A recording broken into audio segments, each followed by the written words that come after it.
et merci à tous les témoignages. Je pense effectivement que dans cette assemblée, certains ont aussi appris des choses.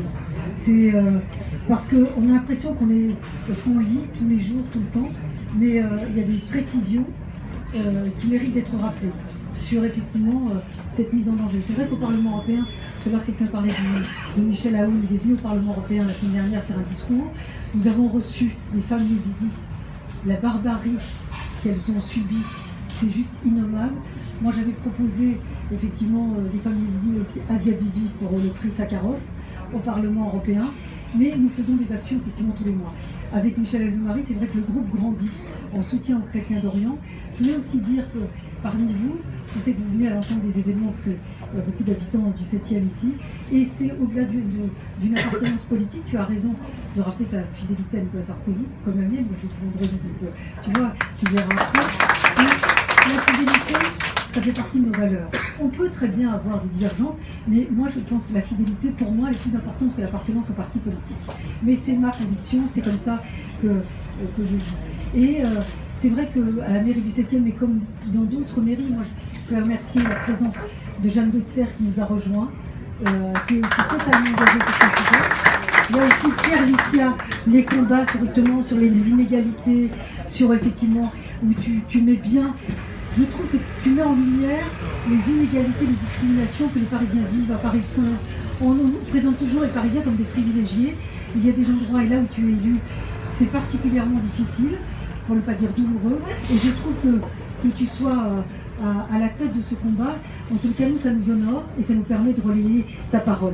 Je voulais aussi remercier Marguerite Chevreul, qui est mon adjointe à la mairie du 7e. Et c'est elle qui est en charge de tous les événements que nous avons fait. Une grande soirée, d'ailleurs tout à l'heure on l'a évoqué, à la mairie du 7e avec des concerts, des ateliers, des animations, des témoignages. À la mairie, nous avons fait aussi une grande soirée avec un spectacle dans la cour des Invalides. C'est vrai que le gouverneur militaire de Paris a été très associé à cette activité. Et là, c'est vrai que Marguerite prépare pour le mois de mars, mais bien avant, encore une fois, une conférence et des témoignages sur et tous les soutiens à apporter aux chrétiens d'Orient. On fait aussi des levées de fonds. C'est sans doute plus modeste quand c'est comme ça sur des petits événements, mais rien n'est modeste quand il s'agit d'une cause aussi grave que celle-là. Donc vraiment, moi, je voulais te remercier. Je voulais remercier les témoignages parce que, en fait, on se rend compte que les chrétiens d'Orient, c'est aussi divers. Cette diversité, et puis divers dans l'ensemble des pays. Et tu as raison de rappeler que l'Orient ne serait pas l'Orient sans les chrétiens. C'est-à-dire que par définition, les chrétiens d'Orient doivent rester en Orient. Et donc, notre combat est qu'ils doivent vivre là où ils ont toujours vécu, où ils ont pu faire rayonner leur civilisation. Tu rappelais mon parcours, mais aussi mon origine. Mais je ne vois en rien, et c'est valable aussi pour Agnès. C'est vrai, moi tout le monde le sait, mes parents sont de confession musulmane, j'ai été élevée, mais j'ai fait toute ma scolarité dans un institut de jeunes filles catholique. Mais cette sensibilité aux autres, aux religions, à la tolérance, c'est inhérent à la foi. La tolérance est inhérente à la foi. Donc de soutenir les chrétiens d'Orient, c'est soutenir aussi la foi à laquelle nous appartenons. Et donc, je trouve que nos combats sont, justement, certains disent « je ne suis pas concerné », nous sommes tous concernés. Tous concernés. Et moi je voulais effectivement, tu rappelais que j'ai été élue, bien élue, dans ce bel arrondissement, mais on fait un travail formidable avec l'ensemble des paroisses et des temples. Parce que tout le monde va dans le même sens. Et de la tolérance, le communisme, et on s'invite, et la solidarité. Et quand il y a une cause, tout le monde répond présent. Et moi je trouve que ces piqûres de rappel par des événements comme ce soir sont extrêmement importants. Et la preuve, c'est vrai que nous avons plus de 200 personnes. Pour un événement qu'on a organisé très rapidement. Donc ça démontre aussi que ça fédère.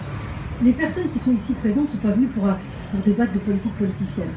Elles sont venues débattre de politique, et moi je crois à la politique qui fait changer le monde, qui nous permettent de continuer à vivre ensemble.